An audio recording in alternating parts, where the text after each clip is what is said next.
Hey there, everyone. Welcome to the very first episode of Thoughts on Storytelling with Nicholas Drew. I'm your host, Nicholas Drew. But please call me Nicholas.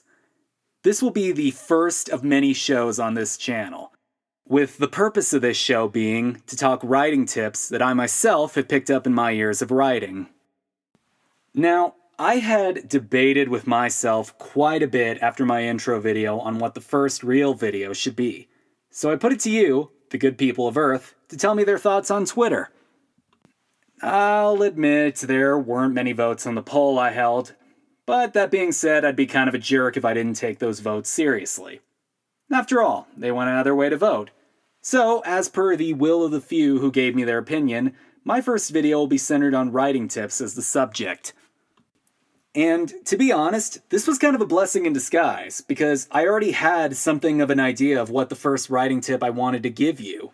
What better start would there be than to give my thoughts on the overall process that is writing a story? Thus, the title of this video was born, Tedious But Worth It, Creating a Process for Your Writing.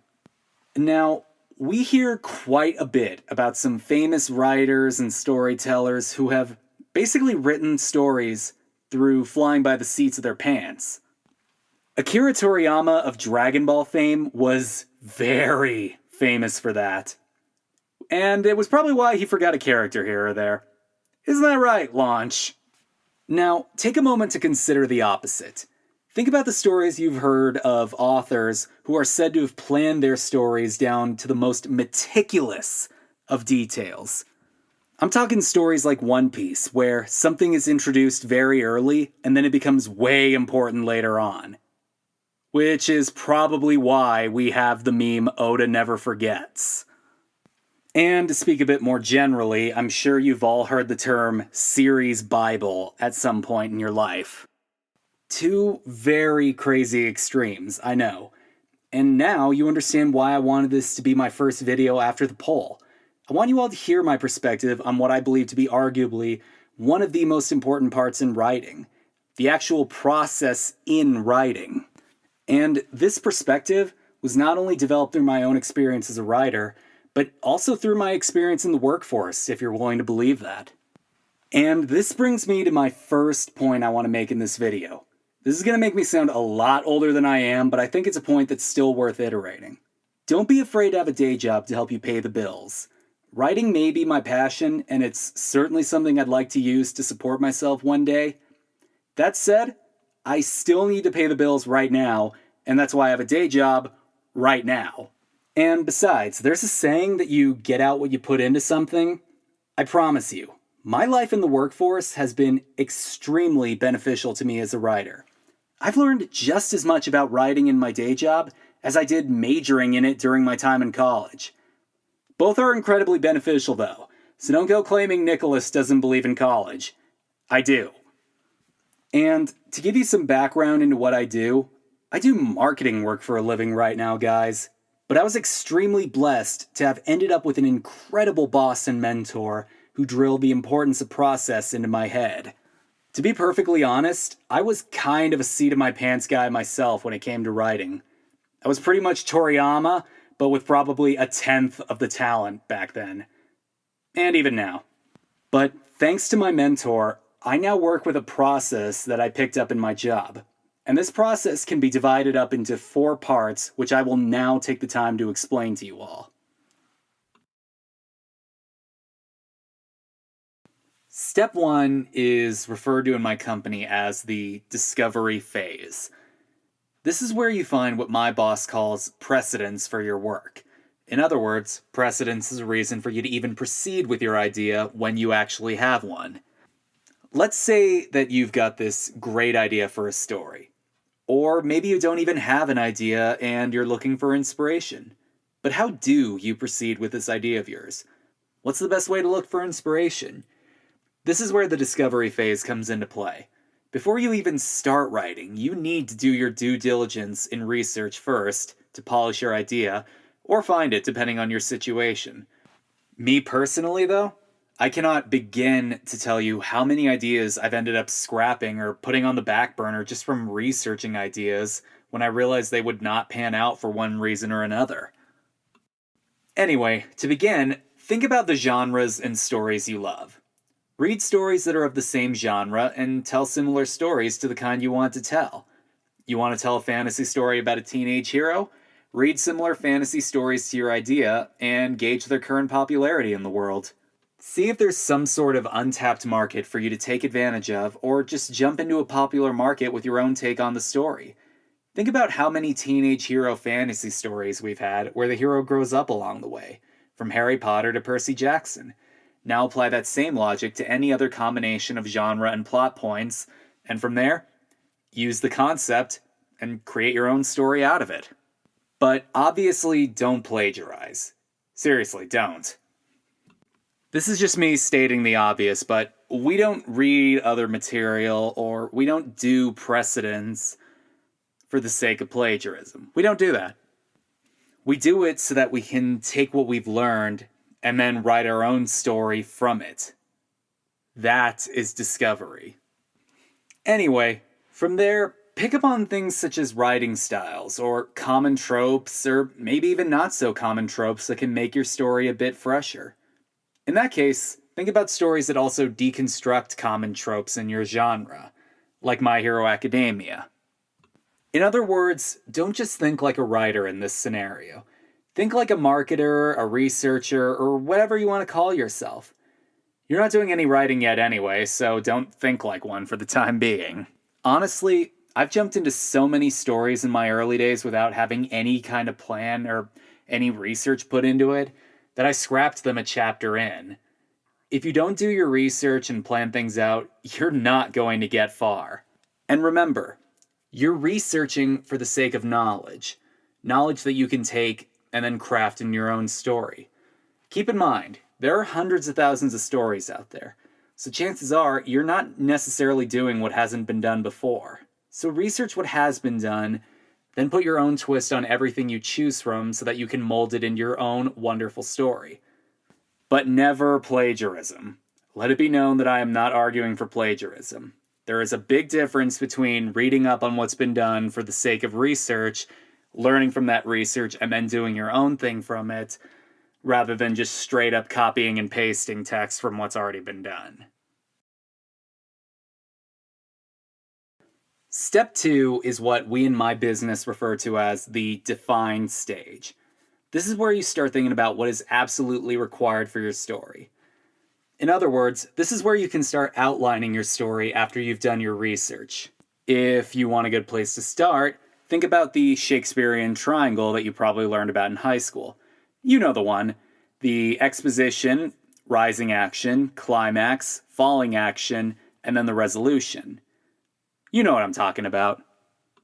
You can also define other requirements, such as the kind of character arc you want your protagonist to go through. Are they a newbie who's learning about the world they've been thrust into? Also like My Hero Academia. Or are they learning to move on from some dark past? Like Rurouni Kenshin. You can also work on defining some of the technical stuff in your story as well. Stuff like the kind of message you want to push with your story. How many books do you want? How many chapters? How many pages? The perspective in your story. Even the writing style you desire. And yes, writing style is absolutely something you have to consider. Don't believe me? Read literally anything William Faulkner has done. That man had probably one of the most distinct styles out there. Anyway, these are among the many requirements I'm talking about. I know, it all seems pretty tedious. It is. I'll admit that it is. I mean, I get it. You really do want to jump right in. But you'll suffer without all this planning. This benefits you, trust me. Taking the time to define things allows you to create something of a style guide that you can keep close to you throughout the process. And having those reference materials will make writing so much easier once you get to the last step. Step 3 is known as the design stage at my company. This is where you can start crafting the proverbial skeleton of your story. Don't worry, the tedious stuff is done. Mostly. But I really cannot stress this step enough. You absolutely need to have a skeleton for your story. Now, at my company, normally the design step is the point where we take the raw notes from discovery that have been organized basically in the define stage and then show what it would look like on the website. There's no polish yet, nothing like that, just organized raw notes placed on the website with all the plugins, showing everyone at the company what the final product would look like once pushed live. Obviously, the same concepts don't necessarily apply here. This is just a story, not a website with visuals. So, from the perspective of a writer, the design step is the skeleton, where you show what all your organized raw notes from your discovery and define steps would look like as the very early first draft of the story, where there's no real writing or storytelling done yet, just a bunch of ideas put down and organized from point A to point B. This is the skeleton of the story. And yes, it is also very important. You certainly can try to figure out things as you go along, as long as you know your destination. But you may find your story lacking consistency at various points if you just try to figure out everything as you go along with it. This is, unfortunately, yet another mistake I've made myself during my early days as a writer. I've written a few short stories where I got to the end, and then I realized I left some very crucial loose ends. As a result, I had to spend even more time rewriting and tying up those loose ends. So, write out your general ideas, write out the results of your define stage, and use all of those notes to craft your skeleton. That all being said, you also want to keep enough of a blank slate where things can grow and evolve as you write. Take me, for example.